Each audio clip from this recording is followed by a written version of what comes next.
My Hero's fandom has grown dramatically, but it lost a hard piece of it. And I throw the argument, it's very interesting that My Hero Academia is successfully doing what a lot of like American comic book companies wish they could do. And that's that, if you notice, you got like the Marvels coming out, not even if you notice, and whatnot. And in general, I personally think some of the aspects of why they're doing like a lot of female-led stories, which I'm fine with female-led stories, that don't really bother me. But I think a lot of it is they're chasing, watch some hardcore right-wing people that are really, really upset about like, still moving on, this is for my day ones. This is for my day ones. Come on. They're chasing the demographic of the people that buy the most. That's one of the main reasons, amongst many reasons, but one of the main reasons why they're doing stuff like women are the biggest spenders when it comes to stuff. Like, women spend a lot more. That's one of the main reasons why they've been trying to do what they've been trying to do with comics and TV shows. Just imagine how much money, right, was made over the years over Power Rangers. A lot of money. And I'd imagine the process of what they're thinking, probably they have a lot of data to support this, is that what if we could do the reverse, right? What if it's no longer little boys that are guys?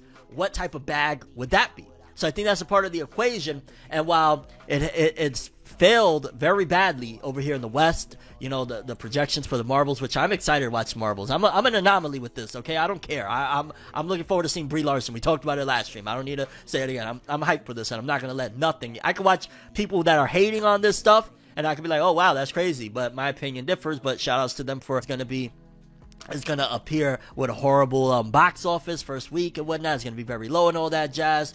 And that's, again, because they failed at what they've been trying to do and what they've been trying to push. However, in Japan, the My Hero Academia fandom, one of the biggest things, ever since especially the last movie that's been reported, was that girls and women have been in droves flocking to My Hero Academia. While it's pushed a lot of seemingly male readership, a lot of, all I see is like the boys is not happy with My Hero Academia. The boys is not happy with half or so of My Hero Academia. Has been extreme misses and once in a blue moon, like, oh, this is coming in droves to the My Hero Academia fandom, which supports the idea that My Hero, for example, is they do a lot of the Fujoshi stuff. If you don't know what Fujoshi stuff is, they bait women that like to see guy-on-guy stuff. They bait them into the readership by making it look like, oh, Deku and Bakugo, they have such a very, very, very, very, very, very close relationship, and they're the ones that is coming, and why 70-something% of the viewers of the latest My Hero at box office, latest My Hero movie, blah, blah, blah, blah, blah.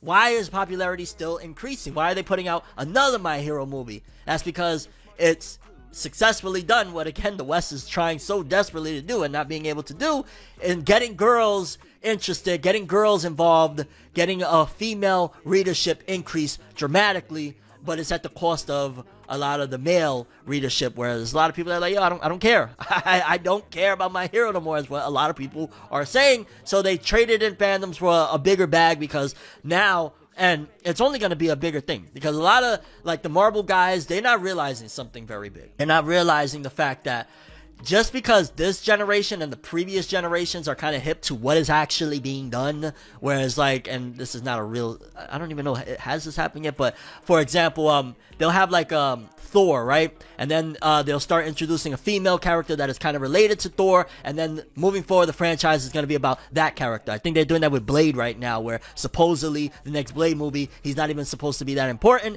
and, like, his daughter is going to be the biggest thing. And watching this whole medium for so long, I'm iterations from now, and I say two because maybe you might be able to try and push some of the ideologies onto your kids and put them hip to it, but by another generation after that is done. 2 generations from now, your kids is probably, especially with a lot of the way the world is morphing and whatnot, your kids are going to love that stuff. Your kids are going to be, and there's going to be a fond nostalgia for the generation growing up right now. So even though the Marvels, for example, is going to be met with a lot of vitriol and a lot of hate and all that stuff, there's going to be a nostalgic impact for a lot of the people looking at that like, I don't care about them holding hands. What? The little girl that is singing that is her Power Ranger moment or whatnot, and it's going to just grow a fond nostalgia. So 2 generations from now, all of the stuff that people are hating on in Western comics, the kids and grandkids are going to be loving that stuff, and that's going to be their era and whatnot. So it's going to take longer for the West, but Japan, they got it on the mark. They got it on the mark, and that's why My Hero Academia is traded in fandom, so to speak, where the guys is like, me coming up with theories and whatnot. Horikoshi was going to end the manga, and then at the last hour, he was like, no, wait, I have some inspiration for boring side story for the next year and a half. No, we must tell this boring side story. Yeah, that was the inspiration, right? Yeah, and my name is Frederick Douglass right now, homie. Come on, what we're playing here right now? Let's not get carried away with believing the nonsense to tell some boring ass story for a year and a half that is irrelevant to. We're going to see one panel of Deku fighting Shigaraki and back to boring shit. And not the latest stuff, because I got to stress too. Like, I've been loving the last couple of months of My Hero. It's been great. Doesn't excuse the year and a half of garbage, but the last few months of My Hero, once we've cut back to All Might and whatnot, has been great. Latest chapter thing is like 405. And where we're at right now, the manga has changed All for One. And as All Might is there, he has this vision of him talking to Night Eye. And remember, Night Eye's premonition was All Might will die. I passed, and a lot of us were under the assumption, okay, this is it. And me personally, I've always felt like, okay, if All Might didn't die in the battle of, what's the name of that city? Where he fought All for One, so teasing throughout this last saga of My Hero Academia.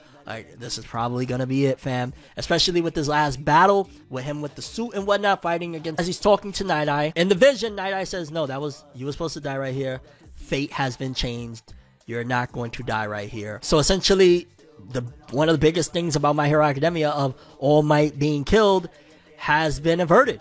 And I'm happy about it. And I know some people probably, because I know manga fans be deaf. It's like people be so anime manga fans, stop being bloodthirsty. I'm talking about stop being bloodthirsty, dog. People don't need to die for stories to be good. Period. All Might is basically no longer going to die. He'll probably die, of course, of natural causes down the road, but it seems as though the fate that Night Eye saw has been averted, and that's a major plot point. Honestly, that's a major thing that needed to be resolved in My Hero Academia has been resolved. The fact that now we've gotten resolution, that All Might is no longer going to pass, again, it's one more major step forward in My Hero Academia wrapping itself up, because we know the manga is well overdue. Is supposed to end over a year ago. You know what I mean? My Hero Academia was supposed to end well over a year ago, and yet here we are still reading it because Horikoshi decided to extend it for whatever reason. And with All Might not passing, I feel like there's a major benefit to it, and it's a major benefit that's kind of been all along throughout the series, and that's the fact that it's subverting the trope that previous shonen have had of, the old, he even references it in the chapter of, I thought it was time for me to pass, to pass the torch and whatnot to the student. And I think Night Eye said you read too many comics. And that's literally Horikoshi giving the middle finger to everybody that wanted the trope of the sensei passing, in battle in order to pass forth the torch to the student. That's literally Horikoshi saying, no, I don't have to succumb to the tropes that shonen manga set forth of, Jiraiya passing and this one passing and that. I don't have to. I could do it my way, and there could still be massive growth and impact, because Deku has grown throughout this. Like, if you telling me that All Might not dying versus All for One, from that point on, that Deku hasn't grown, you're lying. You're 100% a liar. If you're telling me that Deku hasn't grown since then, he's grown immensely, and it didn't take his sensei dying. Granted, again, it worked for Naruto, right? It was very beneficial for Naruto. He grew a lot with Jiraiya's passing. He had to man up, all of that jazz, but that doesn't have to be uniform for everybody moving forward. Again, you read too many comics, boy. You know what I mean? I love that Horikoshi threw that in there. For example, and I always use this example, but I'm going to say it. I think one of the most powerful outcomes of a character can be that is not necessarily death. Look at what's Shorty's name from Fairy Tail. I don't even remember the character's name. Her getting turned into an old lady and losing all her youth, opposed to not dying, was way more impactful to me than her dying. If you're creative enough, you can make it that there's impact or quote-unquote drama without it having to be a death. I think that death is a cheap way at this particular point to show character development. Yeah, death is going to happen, and especially in a battle series, expect death. It's going to happen. I mean, look at have you watched Attack on Titan? You know what I'm saying? So death is definitely going to be a part of it, but when you can do things of, again, Answer me this question. You watching live or you watching on the video demand, answer me this question right now. Has Deku grown or not since the battle of All for One with All Might? Back in, I'm talking about the first time around, not the first, but the one that we saw in the series, 5 years ago or whatnot. Has he grown or not? If he has grown, then you can't tell me that All Might needed to die then, because he's grown. And the whole point of it was for growth. He grew without it needing to happen. Likewise, right now, Deku can continue to grow and the story can continue to be excellent without having to have the same trope. If you didn't kill All Might back then, what's the point of killing him now? Especially, bro, we probably have, I'm gonna ballpark it, we probably got maybe 30 more chapters of My Hero at most, and I'm probably exaggerating. My Hero may end sooner than that, depending on how much more Horikoshi is going to extend this bad boy. So we got, less than 30 chapters, let's just say, of the manga. What is his death going to do other than being like the caveat on top? You know what I'm saying? But if we already resolved that, it's not happening. I'm okay with it. I'm fine with it, and I think it's dope. Now, Bakugo being the one that saved him, I thought that was also subversive as well. Like, it feels like Horikoshi really wanted to just change the narrative of shonen manga. Like, he could have easily followed the path of his predecessors, but he opened and forged a new path. He forged a new path of, 1, the sensei not dying, 2, the sensei being saved, but not being saved by the MC Deku. He was saved by Bakugo, the hot-headed, you know what I'm saying? It's like, imagine Master Roshi being in trouble, and opposed to Goku saving Master Roshi, Vegeta saves Master Roshi. It'd be like, oh, that's different. And Horikoshi, on one of the most mainstream manga, just forged a new path without having to do death and without having to go the same direction of, again, his predecessors. Like how Kubo did with Komamura, how he got turned to a wolf opposed to dying. That was, I ain't gonna lie, I was mad depressed when I read that in the manga. I was like, oh, this is so sad, but wow, talk about a fate worse. He can't communicate no more with his friends, can't talk to them. He's just a wolf now. That, it reminds me of a story called, if anybody's ever read, I read it back in middle school, Flowers, and I saw the movie, Flowers for Algernon. It's a story about a mentally challenged guy that they do an experiment on him that they did on mice that would essentially get rid of his mental disability, and he would be quote-unquote normal. And homie is like, he's happy, he starts being a heartbreaker, starts playing women, all sorts of stuff. He goes from just, he was very mild-mannered, very calm, nerdy type of dude, to he's wearing the leather jacket, popping collars, breaking hearts, all sorts of stuff. But then by the end of the movie, the surgery fails because you start seeing that the mice are reverting back to being regular mice, and the movie ends with him going back to being mentally, challenged or whatnot. And forgive me if I'm not saying the correct term or whatnot. But that is damn near, what I'm saying? Yeah, the character could have died, or you have that where it's just like, holy shit, it also makes you think more. You know what I'm saying? So there's so many benefits to being subversive. Shout out to Horikoshi for being subversive in 2 instances alone in this chapter of Bakugo saving All Might breaking the curse and not dying, Bakugo going up against, imagine if it was Naruto versus Obito and Sasuke versus Madara.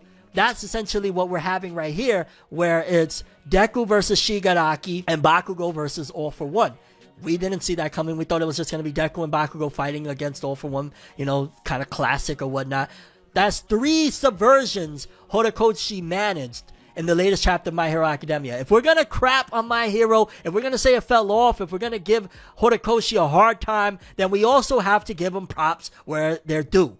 It's all balance. It's all at the end of the day. You got to be real and honest. If we said My Hero was shit for the last year, the last few months it's been great. It's been awesome. It's been improving. It's been picking up. And I hope, for the remainder of this manga, we keep on. I hope for the remainder of this manga, Horikoshi keeps on being subversive and not following the path of what was set forth by Kishimoto and Toriyama and everything we've seen. Because we've seen those already. We've seen Dragon Ball Z. We've seen Naruto. I don't want Dragon Ball Z and Naruto with My Hero Academia. I want My Hero Academia with My Hero Academia. So him being subversive in all 3 instances is bravo. All Might didn't need to die. Deku grew already. It didn't need to happen. We didn't need for Deku to be the one to save All Might. Like, oh, shucks. Oh, gee, Willikers, Batman. Bakugo did it. And we got a rare instance of Bakugo smiling. You know what I mean? My Hero, I don't know. It's impressing me again. Again, there's a lot of people that left. Like my homie, my brother Max, I don't think he gives a shit about My Hero anymore. And there's a lot of people that share that sentiment with him of just forget about My Hero. It's too late for them. But I appreciate for the remainder of the ride, I'm going to try my best to continue to have a balanced look at it of maybe we had a shit sandwich for the last year, but we're back to filet mignon.